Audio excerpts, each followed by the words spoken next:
નમસ્કાર બાળ મિત્રો, તમારું મારી ચેનલમાં સ્વાગત છે। આજે આપણે ધોરણ 4 વિષય ગણિત પાઠ 9 અડધું અને પા નો અભ્યાસ કરીશું। આપણે આગળ વિડિયો ભાગ 1 ભણી ગયા છીએ। આજે આપણે વિડિયો ભાગ 2 નો અભ્યાસ કરીશું। પાના નંબર 97 પર જોઈએ। આ લંબચોરસને તમે જુદી જુદી કેટલી રીતે અડધા ભાગમાં વહેંચી શકો? બાળમિત્રો, આપણે અડધું એ શીખ્યા અને પા પણ શીખ્યા। અડધું એટલે કોઈ એક વસ્તુના બે ભાગ એટલે એકનું અડધું થયું કહેવાય, અને પા એટલે કોઈ એક વસ્તુનો ચોથો ભાગ એટલે પા થયું કહેવાય। તો અહીં કીધું છે કે અહીં 5 લંબચોરસ આપ્યા છે। એ પાંચેય લંબચોરસને તમે અડધા ભાગમાં કઈ રીતે વહેંચી શકો? બરાબર, અલગ અલગ રીતે કરવાનું છે। તો આપણે આમ ઊભા બે ભાગ કરીને, આડા બે ભાગ કરીને, પછી આમ ત્રાંસા ભાગ કરીને, એટલે કોઈ પણ ભાગ બે અડધું અડધું અને અડધો અડધો હોય, પણ બે બાજુ અડધું અડધું સરખું જ હોય। એકમાં અડધું વધારે અને ઓછું એ રીતે નહીં, સરખી રીતે વહેંચી શકીએ। એકમાં આ રીતે ઊભી આડી લીટી, પછી આ રીતે અને આ રીતે કરી શકીએ। તો બંને ભાગ અડધો અડધો સરખો જ થાય અને સરખી રીતે વહેંચી શકીએ। જો બાળમિત્રો, આપણે ફરીથી કોશિશ કરીએ। ઊભો ભાગ કરીને, આડા, પછી ત્રાંસો આ રીતે અને આ રીતે, અને એક આ રીતે પણ આપણે અડધો ભાગ તેનો કરી શકીએ। પછી અહીંયા કીધું છે, તે એક સમાન છે કે નહીં તે તમે ચકાસી શકો? હા, આપણે ચકાસી શકીએ। કાગળ હોય તો કાગળને આ બાજુથી આમ અડધું વાળી દેવાનું, પછી આને ઉપરથી આમ નીચે બાજુ વાળી દેવાનું, આને આમ ક્રોસમાં વાળવાનું, એટલે બધી બાજુ એનું માપ લઈને આપણે માપી શકીએ કે હા તે સમાન છે કે નહીં। હવે અહીં કીધું છે ચોથા ભાગ કરવાની ઘણી રીતો। આપણે અહીં અડધો ભાગ કરવાની અલગ અલગ રીતો શીખ્યા।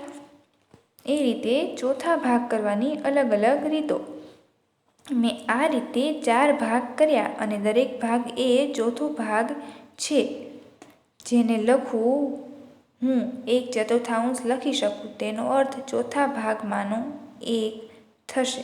બરાબર, અહીં આખું લંબચોરસ આ રીતે આપેલું છે। જુઓ, નીચે આ રીતે અહીં લંબચોરસ છે, એના એ ભાઈએ 4 ભાગ કર્યા છે। પેલા એકના અડધા એટલે કે આમ ઊભા બે ભાગ કરી દીધા, પછી એનું અડધું પાછું કર્યું, એટલે આ એક આખું અડધું હતું એનું અડધું, અને અહીંયા પણ અડધું, એ રીતે ભાગ કરેલા છે। એટલે એક વસ્તુ, એક આખું ચોરસ છે એના કેટલા ભાગ કર્યા? 4। એક આખી વસ્તુના 4 ભાગ કર્યા એટલે 1/4 લખી શકાય, એટલે પા ભાગ કહેવાય। એને શું કહેશું આપણે?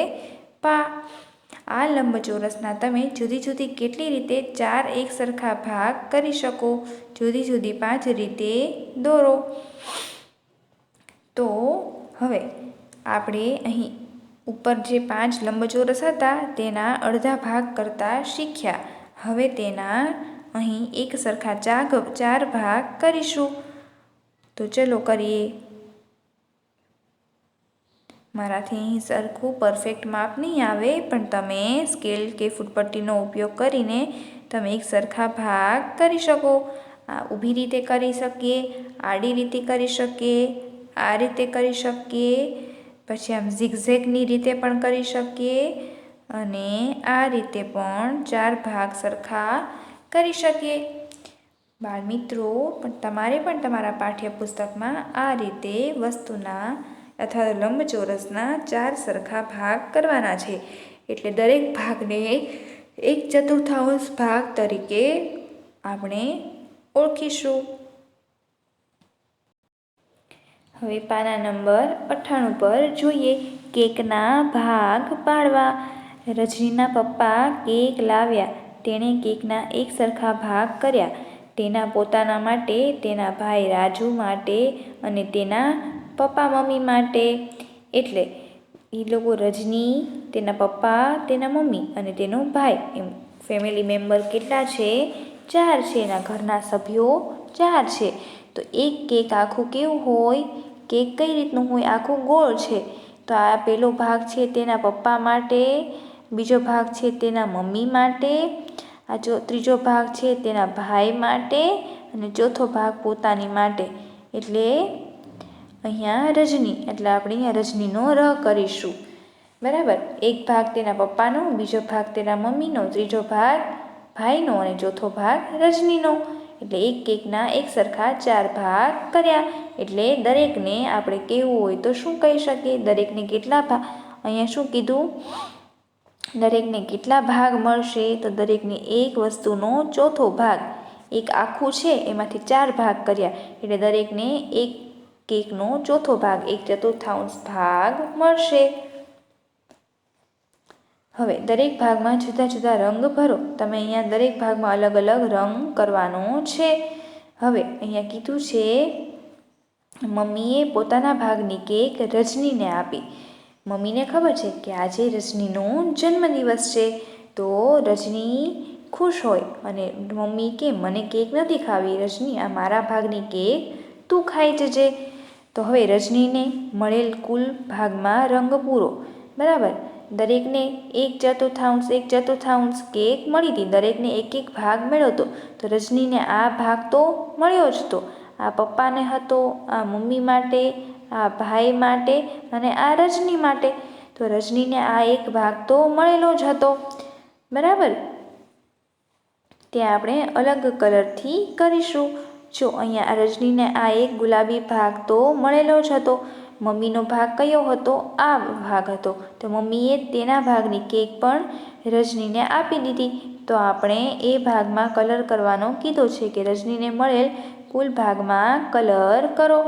તો આપણે આટલા ભાગમાં કલર કરી દીધો. મમ્મીએ પોતાના ભાગની કેક રજનીને આપી. હવે રજનીને કુલ ભાગમાં કલર પૂરો. તો આ કેટલી થઈ ગઈ? આટલી. રજનીના ભાગમાં આપણે કલર પૂરી દીધો. એટલે આખી કેકનો અડધો ભાગ, આખું છે એમાંથી અડધી તો કોને મળી ગઈ? રજનીને. એટલે રજનીને કેટલી થઈ? 1/3. બરાબર. આખી કેકનો અડધો ભાગ રજનીને મળી ગયો. એટલે હવે અહીંયા છે કુલ 4 ભાગમાંથી રજનીને ખાલી જગ્યા ભાગ મળશે તે બરાબર અડધી કેક જેટલો છે. હા, સાચી વાત છે. કુલ ભાગ છે આખી કેકનો 4 ભાગમાંથી રજનીને કેટલા ભાગ મળ્યા? એક તો પોતાનો અને તેના મમ્મીનો. એટલે રજનીને 2 ભાગ મળ્યા. રજનીને કેટલા ભાગ મળ્યા? આ 2 ભાગ રજનીને મળ્યા. તો અહીંયા આપણે લખીશું 4 ભાગમાંથી રજનીને 2 ભાગ મળશે જે બરાબર અડધી કેક જેટલો છે. હા, તો એ અડધું જ થઈ ગયું ને. આખા વસ્તુનો અડધો ભાગ તો રજનીને મળ્યો. તો તે આપણે લખીએ 2/4 અથવા 1/3 લખી શકે. હા, અહીંયા કીધું ને એક વસ્તુનો અડધો ભાગ તો રજનીને જ મળી ગયો. પણ અહીંયા 2/4 કેવી રીતે આવ્યા? કુલ કેકના કટકા કેટલા છે? 1, 2, 3 અને 4. એમાંથી 4 ભાગમાંથી રજનીને મળ્યા કેટલા? 2. કુલ ભાગ કેટલા છે? એ નીચે લખેલા છે 4. અને રજનીને મળેલા ભાગ કેટલા છે? 2. જો આપણે તેનો છેદ ઉડાડી દઈએ 2 દુ 4, તો અહીંયા ઉપર કાંઈ ન વધે ને નીચે 2 વધે. તો એ જ જવાબ અહીંયા મળે 1/3. એ રીતે પણ આપણે તેને લખી શકીએ. હવે જોઈએ રજનીની માતાએ તેને કેકનો ભાગ આપ્યો. તે પહેલાં રજની પાસે અડધી કેકનો અડધો ભાગ હતો. અડધામાંથી અડધું. રજનીને એના મમ્મીએ નહોતી આપી, તેમાંથી આપણે શું કહીએ? આ અડધું કહીએ ને. અડધીનો હોય તે અડધું કરીએ. અડધીનો અડધો એટલે આટલું. એક કેકનો ચોથો ભાગ રજની પાસે હતો. તો તેને આપણે આ રીતે પણ લખી શકીએ ને. એક કેકનો ચોથો ભાગ રજની પાસે હતો. રાજુને મળેલ ભાગમાં રંગ પૂરો. બરાબર. હવે રાજુને કેટલો ભાગ મળ્યો હતો? કેકનો આટલો. બધાને અડધો અડધો જ ભાગ મળ્યો ને. અડધાનું પણ અડધું 1/4 ભાગ મળ્યો. એટલે રાજુને એટલે તેનો ભાઈને આ ભાગ મળેલો હતો. આપણે તેના ભાગમાં રંગ કરીશું. રજનીને 1/4 કેકનો ભાગ મળ્યો તેનો આપણે અહીંયા રંગ કર્યો. હવે કીધું છે જો અહીંયા કીધું હતું ને. તો હવે રજની અને રાજુને સાથે મળીને કેટલી કેક મળી? તેમને મળેલ કુલ ભાગમાં રંગ પૂરો. બાળમિત્રો, આપણે આગળ જોયું કે આ રજનીનો ભાગ હતો, આ તેના પપ્પાનો હતો અને આ તેના મમ્મીનો હતો. મમ્મીએ પણ રજનીને કેકનો ભાગ આપી દીધો અને રાજુનો ભાગ છે આ, જેમાં આપણે રંગ કર્યો. એટલે રજની અને રાજુને મળેલ ભાગમાં આપણને રંગ કરવાનો કીધો છે. તો ભાઈ બહેનને મળીને કુલ ભાગમાં રંગ કર્યો. તો આ એક ભાગ પપ્પાવાળો છે તે બાકી રહેશે અને બાકીના ભાગમાં આપણે રંગ કરવાનો રહેશે. બંનેને સાથે મળીને કુલ 4 ભાગમાંથી 3 ભાગ મળ્યા. હા, કુલ કેકના ભાગ કેટલા હતા બાળમિત્રો? 4. 1, 2, 3 અને 4. એમાંથી ભાઈ બહેનને કેટલા મળ્યા? 1, 2 અને 3. એક ભાગ ખાલી રહ્યો, જેને આપણે 4 ભાગના 3 ભાગ. 4 ભાગમાંથી ભાઈ બહેનને કેટલા મળ્યા? કુલ છે 4. જે કુલ છે આખા એ નીચે લખવાના અને એ લોકોને મળેલા છે એ આપણે ઉપર લખવાના. આપણા સ્કૂલમાં કે એ રીતે ટેસ્ટ હોય, 25 માર્કની ટેસ્ટ હોય તો આપણે 25 નીચે લખીએ છીએ, કેમ કે કુલ કેટલા માર્કની ટેસ્ટ છે? 25.